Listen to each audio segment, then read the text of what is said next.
Bonjour à tous, on se retrouve pour une toute nouvelle vidéo news télé et aujourd'hui on va parler de Canal+ qui quitte la TNT et va provoquer un nouveau rebondissement dans l'affaire du renouvellement de la TNT, mais aussi un véritable Big Bang dans le PAF et on en parle juste après le générique. C'est parti, générique.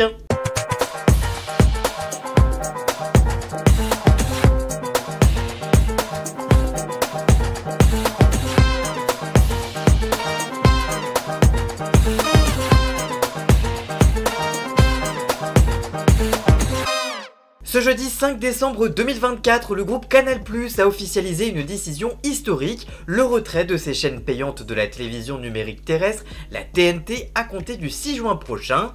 Cette annonce marque la fin d'une époque pour une chaîne présente sur la TNT depuis son lancement le 4 novembre 1984. Après plus de 40 ans d'occupation du Canal 4, la chaîne cryptée et ses déclinaisons payantes Canal+, Cinéma, Sport et Planète+, quitteront définitivement ce mode de diffusion.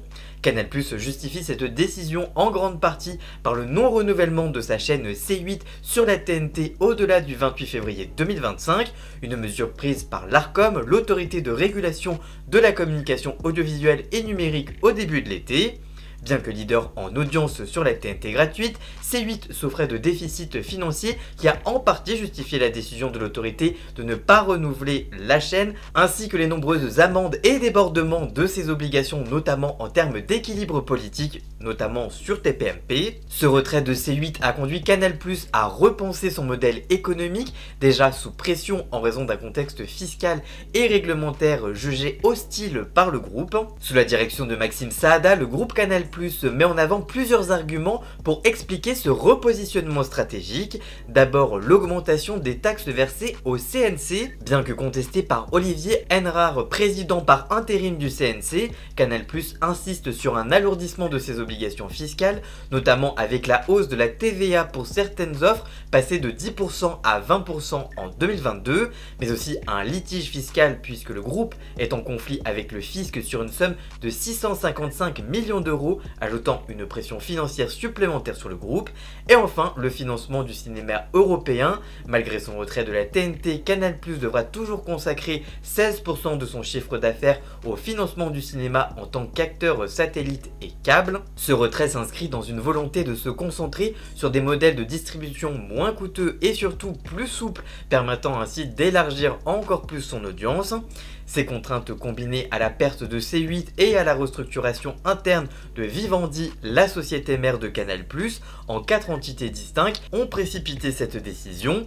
Selon Canal+, seuls 70 000 abonnés utilisant encore la TNT seront directement impactés par cette mesure, soit une fraction infime de son parc total de ses abonnés estimé à 300 000 sur la TNT en 2023. Ces abonnés se verront proposer des solutions alternatives, notamment via le satellite, la DSL, la fibre grâce aux opérateurs télécoms ou sous forme de plateformes OTT telles que l'application MyCanal accessible sur tous les écrans connectés. Cette transition déjà anticipée par le groupe s'inscrit ainsi dans une stratégie de plateformisation renforcée, faisant de MyCanal une offre centralisée pour concurrencer les géants du streaming étranger comme Netflix par exemple. Le groupe assure un maintien de l'accès complet de l'offre Canal+ pour ses abonnés actuels, malgré la fin de sa diffusion sur la TNT. La décision de Canal+ de se retirer de la TNT marque un tournant dans le paysage audiovisuel français. Si elle témoigne des défis auxquels font face les diffuseurs traditionnels, elle pourrait également ouvrir la voie à une redéfinition des modes de consommation de la télévision dans l'Hexagone, notamment avec de plus en plus de plateformes. Le retrait des chaînes payantes de Canal+ de la TNT bouleversera profondément l'écosystème audiovisuel français, notamment au sein de la grille des chaînes, puisque si le départ de C8 et Énergie 12 et l'arrivée de deux nouveaux entrants, Ouest France TV et Réel TV, étaient déjà actés, c'est donc plusieurs nouveaux canaux qui seront libres et pourraient laisser donc la voie à d'autres entrants après une nouvelle consultation de l'Arcom. Par ailleurs, l'organisme devrait revoir entièrement la numérotation des chaînes après la disparition d'Énergie 12 et de C8. Des regroupements stratégiques sont envisagés, comme le rapprochement des chaînes d'information qui fait déjà un peu grincer des dents, notamment à BFM TV qui s'estime perdante, ou encore des chaînes jeunesse France 4, Gulli et TFX. À l'issue de cette transition de Canal+, seule Paris Première du groupe M6 subsisterait en chaîne payante sur la TNT, réduisant encore davantage l'offre de la télévision payante via ce mode de diffusion. Ce retrait est également un signe de la transformation profonde de Canal+, qui mise désormais sur ses plateformes numériques et son développement à l'international pour compenser les difficultés rencontrées en France. Le groupe revendique 26,8 millions d'abonnés dans le monde et un rayonnement croissant en dehors des frontières nationales et notamment en Afrique. Cette décision stratégique coïncide avec l'Assemblée Générale du 9 décembre 2024 où les actionnaires de Vivendi doivent valider la scission du groupe en 4 entités indépendantes. En cas de feu vert, Canal+ sera alors introduit à la bourse de Londres dès le 16 décembre prochain, renforçant son indépendance financière et sa capacité à rivaliser avec un marché global et mondial.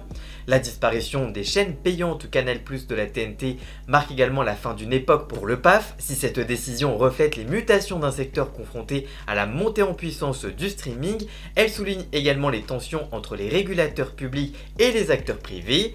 Canal+, en choisissant de quitter la TNT, semble ainsi vouloir anticiper les défis de demain avec la plateformisation et consolider son avenir dans un environnement numérique en constante évolution, et aussi faire un pied de nez à l'Arcom, mais qui pourrait fragiliser aussi le financement du cinéma en France. Et vous, que pensez-vous de cette décision de Canal+?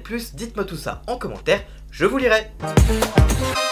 Voilà, j'espère que cette vidéo vous aura plu et informé. Si c'est le cas, n'hésitez pas à la liker, la commenter, la partager sur les réseaux sociaux, à me rejoindre sur tous mes réseaux sociaux à moi. Tous les liens sont dans la description.